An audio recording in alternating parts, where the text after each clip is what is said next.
Like so? Yeah, thank you.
I'm from Clean Ocean Action, which is a coalition of organizations that represent fishing, boating, diving, swimming, community groups, garden clubs, faith-based groups, all groups that have one thing in common, and that is a love for the sea. And we are focused on an area called the New York Bight, which is B-I-G-H-T, which sounds horrible. It's a horrible name because everybody wants to know if it's a dental situation. But it's B-I-G-H-T, and it's the waters between Cape May and Montauk. And it goes all the way out to this area here, where off the continental shelf, where it drops off over a mile deep. So we have an extraordinary resource here. I don't need to tell you, I know you know about all the creatures, the critters, the whales, the dolphins, the sea turtles, the fish, the birds. How many of you have seen some of these snowy owls that have been seen along the shorelines? And the seals are certainly back down here from up north. So in fact, the waters off the New York and New Jersey coast are some of the most biologically diverse in the United States. A lot of people sort of give us a bad rap for being, the most densely populated, urbanized area in the country, and we used to be the ocean dumping capital of the world. We had 8 ocean dump sites where we literally dumped everything into the ocean: sewage, sludge, acid waste, industrial waste, just all in these waters right here. And we, as a people, decided that was technology was barbaric and unacceptable, and so we worked and drove out all these ocean dumping activities. And so as of about 2000, we were dump site free. And yes, power to the people. And so we want to keep it that way. I mean, our ocean is coming back. It's, as you know, the tourism industry is just hugely important, and it's all dependent on a clean ocean. Boating, diving, fishing, the commercial fishing interests, all depend on a clean ocean. We've evolved from one of the worst polluted waterways in the United States to one of the more pristine, and now one whose economy depends on a clean and healthy ocean.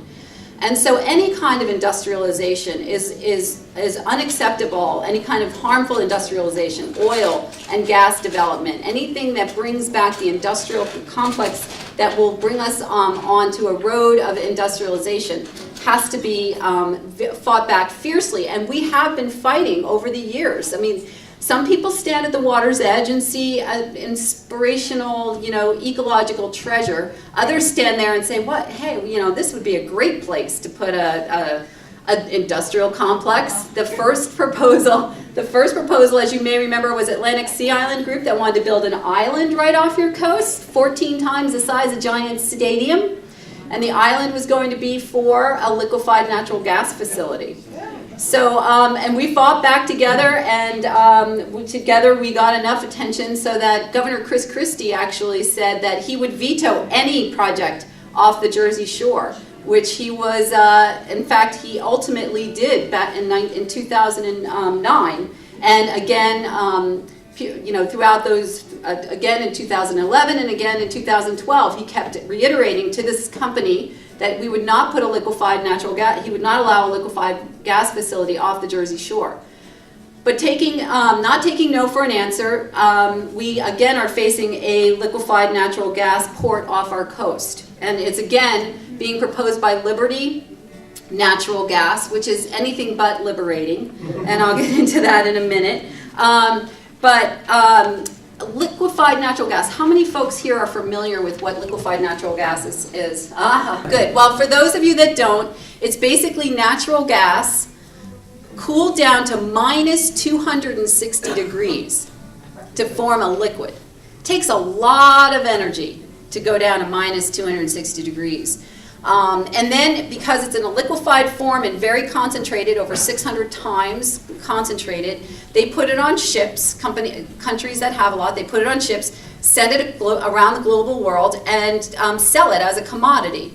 And in so doing, burn more fossil fuels to get there.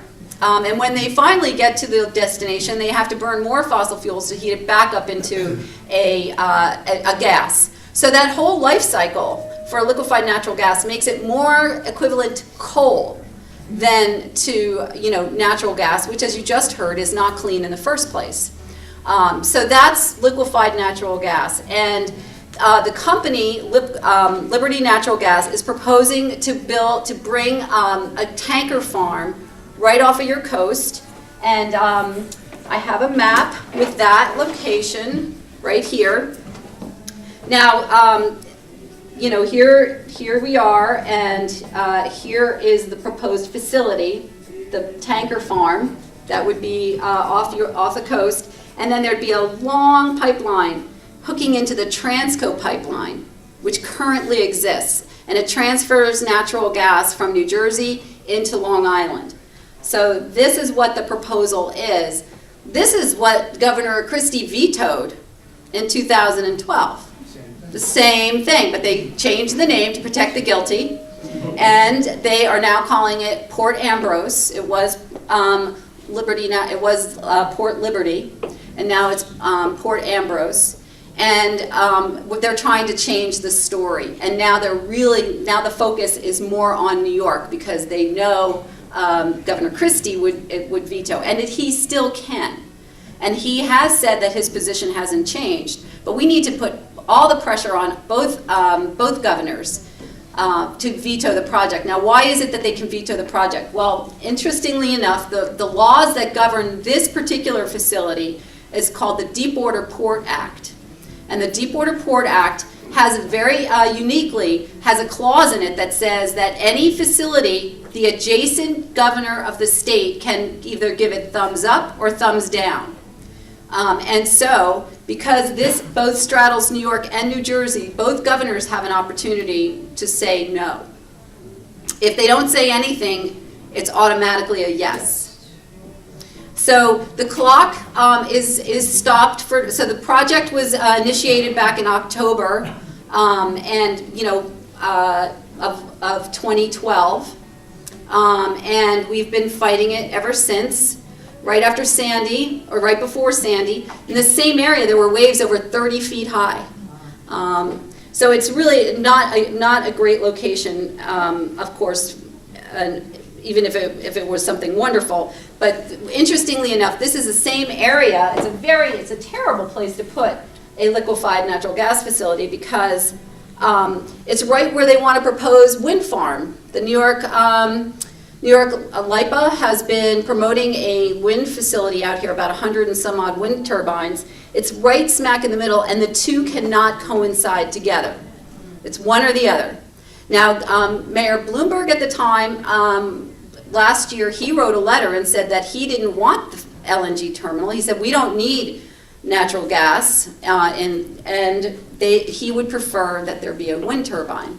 There was also a New York State energy report that just came out that also was silent on the need for liquefied natural gas. So again, the liquefied natural gas would be brought in by tankers from other countries. So who in the room thinks we need to import foreign natural gas? Okay, good. Well, very knowledgeable group. That's fantastic. So export plans. It is absolutely about exports. It's absolutely about exports. And they swear by the fact that it is an import facility. And that's their story, and they're sticking to it.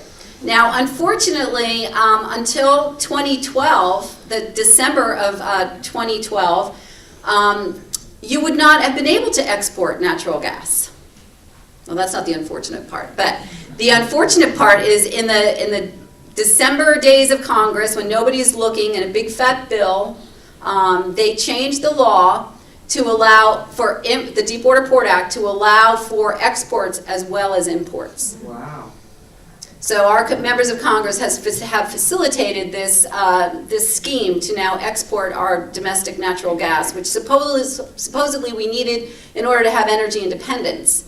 But now we want to tap into it so we can sell it to all, to all the global friends. And the reason for that is because this is what we're paying for natural gas now, and that's what folks are paying across the pond. They're paying a lot of money. And the reason, just go back to the imports for one moment. The United States does a lot of energy evaluation. They do. It's the energy, the EIA, the Energy Information Administration. Thank you. And they do all these kinds of assessments. The unbiased assessments. And this blue line on the bottom is their expectation of how much natural gas we need to import. Going out to 2022. And this line here is our current capacity to import liquefied natural gas. So what is this really about again? Exports. Excellent. Okay. Money, yes. Now, of course, I know that you've heard a lot. So Long Beach is actually playing this critical global role, because if this were able to go forward, we would have an explosion, literally, of more fracking. The pressure on New York to open up its areas for fracking would be extraordinary, because, again, going back to that chart, this is what countries around the country, and some are paying even more. So the money aspect of this is gigantic. So who gets this money? Well, excellent segue to the other chart. So who is Liberty Natural Gas? Liberty Natural Gas is a bank account in the Cayman Islands. We don't know who it is. We don't know anything about them other than that they have a bank account in the Cayman Islands.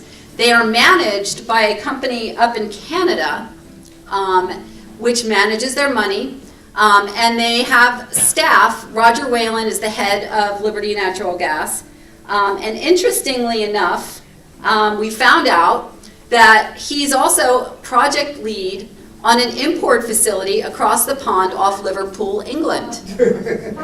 How handy. And I don't think it's public, which is why everything's a big secret. So the other interesting thing is that there's a company called Hogue International, and they do a lot of transporting of liquefied natural gas. They're from Norway, where they actually have a lot of natural gas, and they've been shipping it around the world for quite some time. And Roger Whalen is also now a consultant for that company. Now, this company brags about the fact that they've already invested over 400,000 man-hours into technology that you can actually liquefy natural gas on board a ship. So all you need is access to a gas line, which is the Transco pipeline.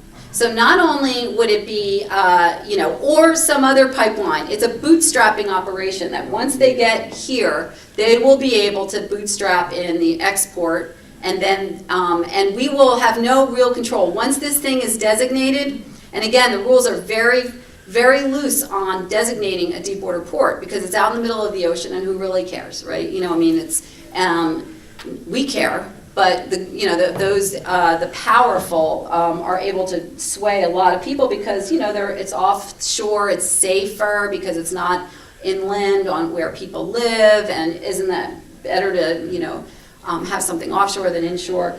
So they make this, they set this thing up to be a bootstrap, leapfrog, however you want to think about it, system for getting this system set up. And then also they'll have access to the other global markets in Korea, Japan, China, wherever they are in need of natural gas, which is in a lot of places. And Europe, by the way, is begging the United States to get involved in exporting natural gas, because right now they're dependent on Russia.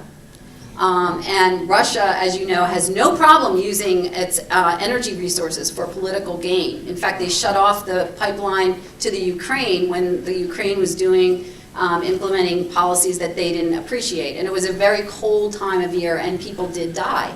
So the European markets are begging the United States to get into the market. So when we say, and the wonderful organizers of today's conference say that Atlantic Beach is hooked into a global energy issues, this is absolutely massive global energy issues. So the let's see, the final, I'm just wrapping up on my time because I want to open it up to questions, because I think we'll get to a lot of the other issues from the questions. I think, the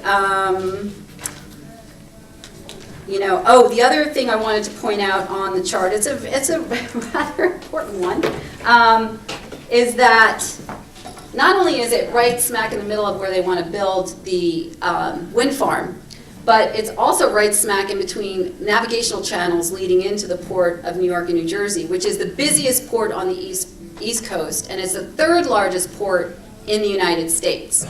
And you know that we've got all kinds of chemicals coming into port, all kinds of, there's oil also coming in and out of ports. Ships don't really stick to the channels. It's kind of a guideline, but it's not really a hard line. So shipping traffic would be very vulnerable to the liquefied natural gas tanker, which is the size of the Empire State Building. These are massive, massive facilities. And there's also the concern, even though their argument, Liberty's argument, is that it's safer to put it offshore, the fact that it's so close to New York Harbor makes it a very risky place.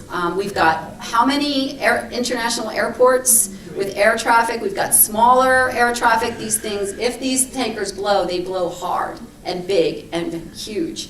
And it could devastate, commercial traffic coming in and out of port. It's hard to think of how big the fireball would be, but just the impact to commerce coming into the port. These things can be hijacked. It's a short distance to under the Verrazano and into the major densely most tapped. It's a huge terrorist target. In fact, there have been Al-Qaeda terrorists that have been interrogated that have said specifically that LNG tankers and LNG facilities are targets. It makes absolute sense because of how these things operate. So it is a very, very risky option. So to summarize, liquefied natural gas is dirty. It's almost as dirty as coal. It's expensive. If to import natural gas, we have natural gas at $2 and whatever cents. Why would we buy $12, more expensive gas than that? So it's not that is not the real case. And as far as the exports are concerned, all that will lead to, even if you want to look at this not from an environmental perspective, but from a purely economic perspective, if they start shipping all our natural gas overseas, guess what's going to start going up? We're going to start competing with people that are willing to pay $18, and we're currently paying $2.75. So from an energy standpoint and an economic standpoint, we've got to stop this. And so I look forward to all of you. I have some information in the back and some petitions, and I'm happy to answer any questions. Yes? Other than what you said, Russia, are there other places in the world that have reserves of natural gas, and do they frack, or how do they get it out of the ground? There's a lot. There's quite a few countries. Qatar is a major source. Iran is a major source. A lot of the Middle East countries, they're getting now. Unbelievably, Trinidad and Tobago used to have a lot until they went into the export business, and now they have lost a lot of their reserves, and they're shutting down on exports. Tunisia, Libya. These are all places that have questionable Political as far as supplying gas. Not our best friends. Yeah. And also supplying fuel gas to Europe or Right. whatever. So they have they're in the same situation. Right. Yes. I think Obama had an initiative called the Global Shale Gas Initiative, in which he promoted the export of this technology to dozens of countries. Yeah. The horizontal fracking technology Super. that is energy and water intensive. So that happened out of the Obama State Department. It's been renamed since then. But I just wonder, thanks for your presentation. You said a couple of times that it was almost as bad as coal. And my understanding from the work done at Cornell is that it's worse than coal. And I wonder if you could share what the basis is for the not quite as bad as coal. Well, that's obviously you've looked at the details of the document. It's I'm a little hesitant to say it's as dirty as coal because it depends on which coal you're using and what technology. The point is just that it's no better than. So, and it's whether you're talking about fracked natural gas or conventionally harvested natural gas. There are some, outliers there. So I've just been saying it's about equal. But if you really get into the nitty gritty, it can be dirtier than coal, absolutely. Claudia Baracki with the Coalition of Civics and representing Senator Denenberg. Absolutely fantastic advocate against this liquefied natural gas facility for years. Well, Cindy, if you want to just tell them when we expect the environmental impact study to come out so people can get prepared and organized to come out and make comments.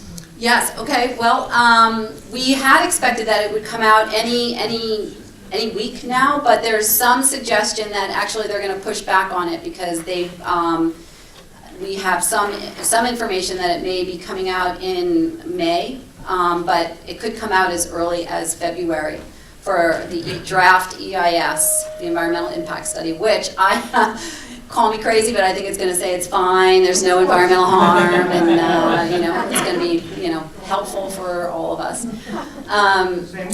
The other point I wanted to make, since you brought up the Obama administration, I cannot tell you how enthusiastic they are for this project. They have worked tirelessly to help facilitate this company to get this project forward. In fact, the governor, Governor Christie vetoed it, and they ignored his veto. They sent a letter to the applicant, Liberty Natural Gas, and said, even though the governor vetoed it, we don't consider it legally significant. But you might as well know that since he is opposed to it, sooner or later it may be significant. So you might want to try to get him on board. And then they actually, I can't tell you, and we've got some FOIA documents as well, Freedom of Information Act documents that prove this pretty clearly. They really think because President Obama thinks the best thing for the world would be for the United States to serve as the Saudi Arabia for natural gas for all these countries so that we become the powerhouse and then everybody has to answer to us. And it's absolutely, from an environmental perspective, a bad thing to do because of the nature of the natural gas they're getting is fracking, which is, as you know, gassing off into our atmosphere at catastrophic rates right now. And methane gas, of which it is much more poisonous. Is in much more poisonous form. So I think I'm out of time unless there are some other, one more question? I'd just like to make a statement that, as I understand it, there are about 6 different import LNG facilities throughout the country that are converting to export. And so we wouldn't be the first. And right. That there's going to be a big, there's going to be a bus going down to Thank you. Hope Point, Baltimore, because that's where they're going to be doing this, and it's going to be headed by Food and Water Wash, the bus from Long Island. So if anybody's interested in setting up, thank you. I'll leave it up here. Please, if you're able to get down on that bus and I think it's in March. The bus? Yeah. No, it's February 20th. February 20th. February 20th, yes. So there's petition in the back again, there's information. Again, this could happen very, very quickly, and they are, as I said, the federal government wants to expedite this, so they're not going to give us a lot of time to organize and that kind of thing. So Claudia, thank you for bringing that up. And if you want to stay tuned, there's a lot of the local websites that you've talked to. You can also go to cleanoceanaction.org. And I would just like to say, as the final thing, is that we're trying to turn this area from the New York Bight into the clean ocean zone. And we need congressional authorization for this. But if we can lock out all the bad stuff that they're proposing and lock in all the great success that we've been able to generate over the last 20 years, we could make this a clean ocean zone. It could be done by Congress. It could also be done by executive order, although each one has its own challenges. But the most important thing is for us to turn off this area as an industrial complex and only allow renewable energy and Mother Nature and the ocean to do its thing, to supply us with all the beauty and the bounty and the energy and the enthusiasm and the inspiration. Last question. I just wonder, why do you think Obama is so pro fracking? I'm sure there's a lot of folks in the room, but I think natural gas is a huge energy commodity for us. And because we've just found we hit the mother lode, he wants to spread that economic commodity to the rest of the world, as I said, to become kind of like the Saudi Arabia or the energy mecca for all these countries, which will give the United States great political power and a lot of money for a very few folks. If there's somebody else, We have tight. We haven't done our renewable energy segment yet, and I want to thank Cindy Zipf from Clean Ocean Excellence. Thank you so much for inviting me. Thank you all. Thank you all. It's a song that we wrote about many things, and if you could share the lyrics, that would be great. I don't think we have enough copies, but we really want everyone to sing along, and it's to the tune of Rocky Mountain High. I think most people know that melody.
Bravo.